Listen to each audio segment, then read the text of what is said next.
नमस्कार आमे आज माछ सहित कंचा आंब को देकी तरकारी करबा सेथिबाई एठी माछ सहित मु गोटे कंचा आंब नेछि आ कड़े रे तेल गरम कर देकी आमे सेथिरे सरिषा मसला को देकी किछि समय पई कसिबा आ सरिषा मसला को किछि समय कसी सारिबा परे आमे सेथिरे हाफ चम्मच चिली पाउडर हळदी पाउडर आ माछ मसला को दबा।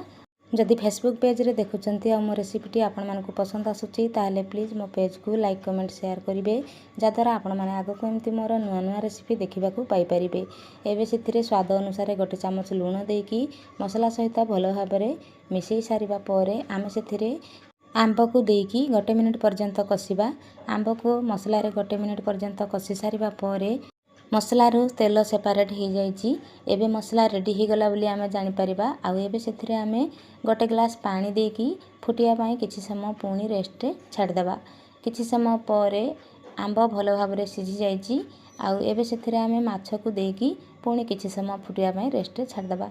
आपण माने एई प्रोसेस रे माछ रे आंब को देकी तरकारी करिवे देखिबे तरकारी खाइबा को बहुत बढ़िया लागिबो। माछ को देकी तरकारी को किछि समय फुटिया पाई रेस्ट छाड़ देबा।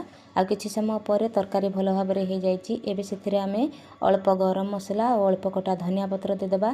गरम मसला आ धनिया पत्र जमारू स्किप करिवेनी काहेकि ना गरम मसला आ धनिया पत्र तरकारी टेस्ट को दुगुणा कर देइ थाए। एटा तो आपण माने भलो भाबरे जानिचंती।